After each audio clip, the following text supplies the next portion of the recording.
Good morning, everybody. We're in Parashat Tzav. And one of the interesting things of Parashat Tzav is a big lesson for all of us. And let us go to Parashat Tzav, to the beginning, and we'll see something about fire. Fire is a symbol of excitement, of enthusiasm, like you're doing things with fire in yourself. And we learn here a big lesson. Vaydaber Hashem el Moshe. God talks to Moses and tells him, Tzav et Aaron, tell Aaron, order him and his sons, Zot Torat HaOlah. We're talking about the sacrifice called Olah. The Olah, by the way, is the sacrifice that you bring every day, morning and night, or evening, more right to say, and it's opening the work in the temple, and it's ending the work in the temple. Right? No sacrifice is being sacrificed before the sacrifice of Olah. And it's called Olah Tatamid, all the time. Morning and evening, every day. Doesn't matter what is every Yom Kippur, Rosh Hashanah, Shabbos, every day. So we understand this sacrifice is very important. And by the way, generally speaking, what is this sacrifice for? Thinking. Wrong thoughts, or generally speaking, like on mitzvot aseh, the things that you have to do but you don't do. In other words, it's not on what you do, it's on what you think or what you don't do. In other words, if you do something, you think, I did it, it's worse than just I thought about it and didn't do it. But we see in the sacrifice, if you think sacrificing and doing it at the wrong time, on a wrong place, the thought itself is already canceling the sacrifice. The sacrifice is no good. Even if after your thought, you did it in the right way, in the right time, in the right place, it's cancelled. The sacrifice is pasul. Pasul or pigul even, that's even worse. So we see the power of the thoughts, that we see that this sacrifice is being like the most important sacrifice in the temple. Now let's see, what is this lesson for us? Because today we're not sacrificing normal sacrifices. What is the sacrifice today? Tfilot keneged korbanot tiknum. The prayers are equal to the sacrifice. Today we cannot sacrifice like sacrifice of animal, things like this. So what our sacrifice is davening, is the prayers, shachrit, mincha, and mariv. And by the way, it's written here very, very clearly. So let's first of all look at this. Zot Torat HaOlah. That's the Torah of the Olah. Hi Olah al Mogdah al HaMizbeach kol halayla, the whole night. That's the first time. 3 times it's talking about this fire that is burning on the altar. The second time is 1 minute. Va'esh al HaMizbeach tukat bo, and the fire will be on the altar. Ubi'er alei hakohen etzim baboker. The third time, Esh tamitugal al-mizbeach lo tichve, vezot Torat HaMincha. Now, it's beautiful. The first time we see, I don't know if you noticed it. Hi Olah, this is the Olah. Hi Olah al Mogdah al HaMizbeach kol halayla, the whole night. This is against Tfilat Arvit. This is Tfilat Arvit. Then the second time, Va'esh al HaMizbeach tukuvo, and the fire on the altar will burn. Lo tichbe, should not be turned off. Ubi'er alei hakohen etzim baboker, in the morning, tfilat shacharit. And then, esh tamid tukal al HaMizbeach lo tichbe, again, the fire should not be turned off. Vezot Torat HaMincha. Mincha. So you see, it's clearly written already here. Mariv, Shachris, and Mincha, and in the right order, because at the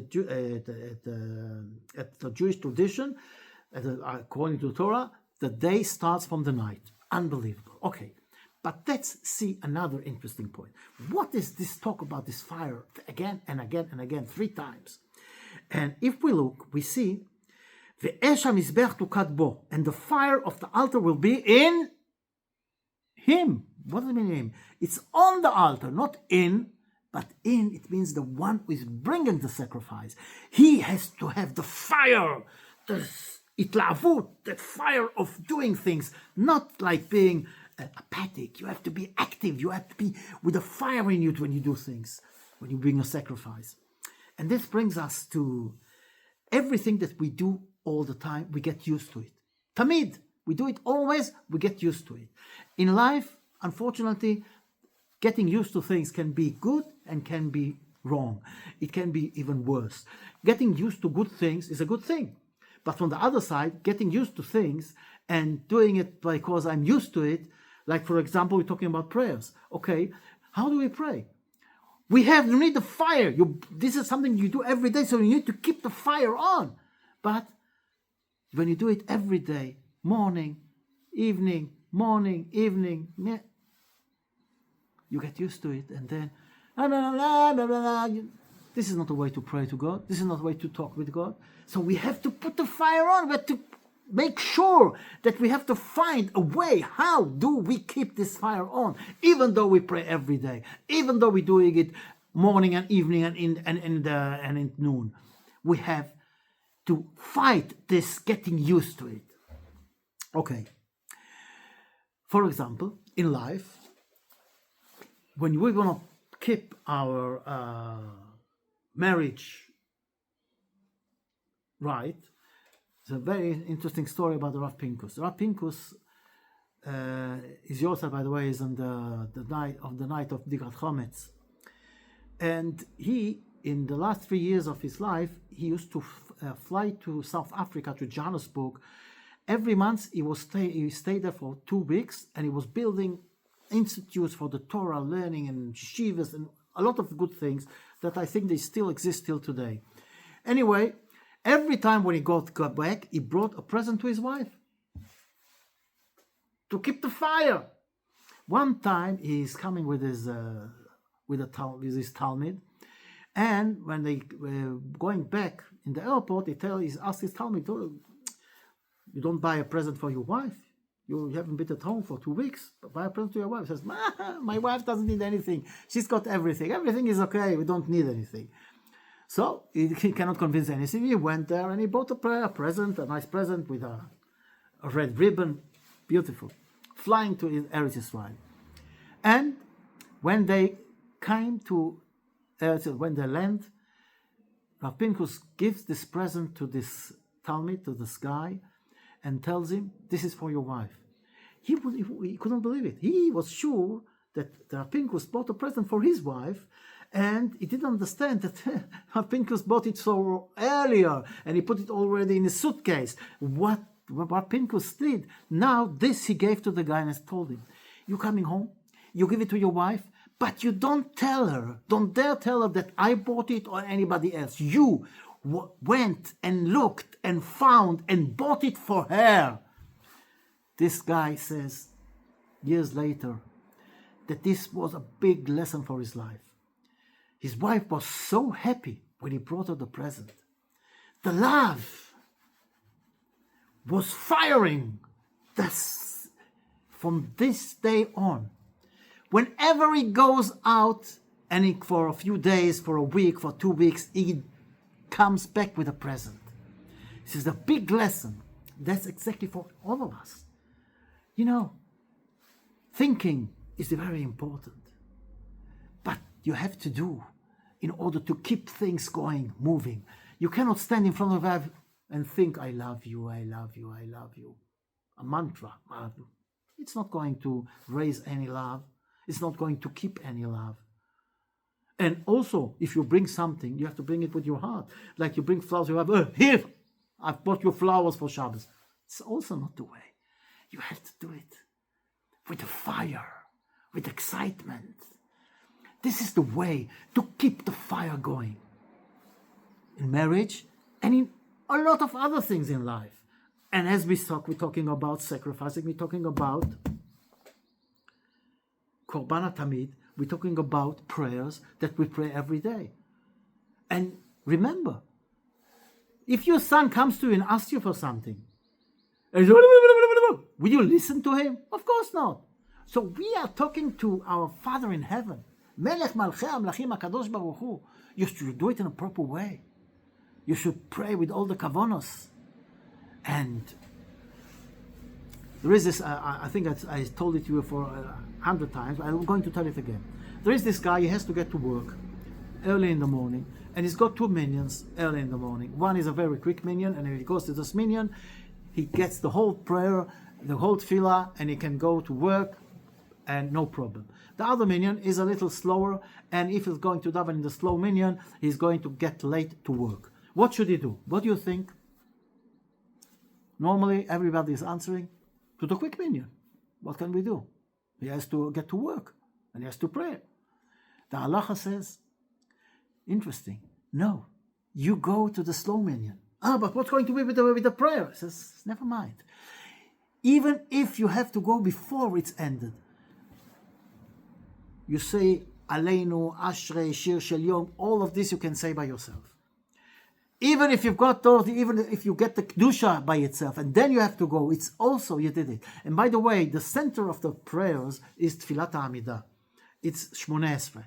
All the others are before and after. So the main thing of a minyan to daven is Tfilat Shmoneh Esrei. And so, even though you're going every day to miss the end of the tefillah, still you go to daven with the slow minyan. Why? Very simple. Mutav me'at bekavana, masher arbe bli kavana. It's better off to pray a little, but with a kavana, with intention, with fire, than to pray a whole tefillah with no intention, with no fire. This is not the way to pray to God.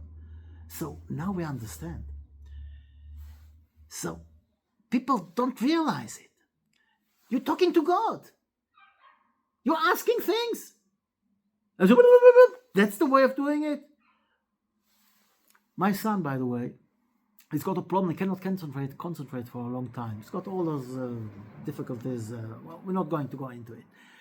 So he decided that he is going to do only on one part of the tefillah, but he's going to do it with all the fire, with intention.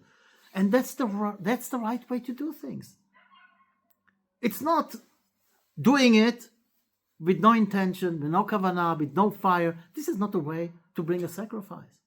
You have to bring it from your heart with a lot of intention.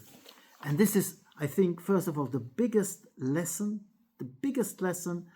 on what we learn from Korban HaOlah. The fire of excitement can also be a fire of lust, and we have to fight this with the fire of holiness. And there is a lot to talk.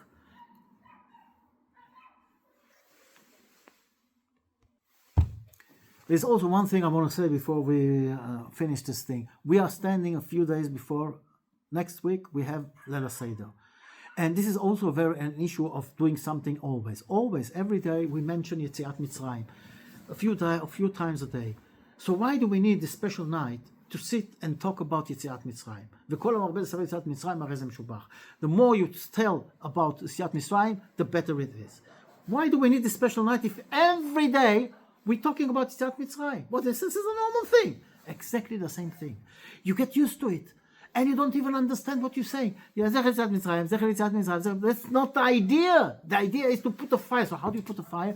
You have one night, and at that night you sit and you put in the fire. You tell the story of Yetziat Mitzrayim, and you go out with this excitement to keep on the excitement of Yetziat Mitzrayim. And if we see during the year that it's getting less, and we're not having no kavana, no intention, no kavana instead, we have to find a way how to lit the fire. In other words, don't let the fire off, as it says. Lo tichbe, should not turn off the fire. So we need to find the method, the system, how to do it. And now we are standing in front of this special night. So we have to think before we do, and we have to think who is going to be with us on the Seder night. And accordingly, like it's religious, not religious, or Chassid, the Haredi, it doesn't matter. Kids, grown, older kids, married couple, single. Who is going to sit with us? And find a way, prepare yourself before to make this night an excitement with fire. Find a way how to do it that people will remember it and will take it with them through the year. So as we said, Korban HaTamid, this is also Korban Pesach. It's also a special sacrifice that we have to make sure that the fire of understanding who we are, where we come from, and what we are, and what are we doing here is Zecher L'Yetziat Mitzrayim. It's the one of the basic things of Judaism. And this is something that we have to keep the fire, and that night we have to prepare ourselves. And as we said, everything that we do and we get used to, make sure that you don't do it like mitzvat anashim melumadam, because you have to do it, or just do it with no intention. Make sure that the fire is there. And if it's in marriage, and if it's in prayers, or in all the things that we do every day, and especially now, standing before Pesach, let's prepare ourselves and put the fire. Don't let the fire go down. On the contrary, make the fire go stronger. All the best. Shefa Brucha V'Atzlocha.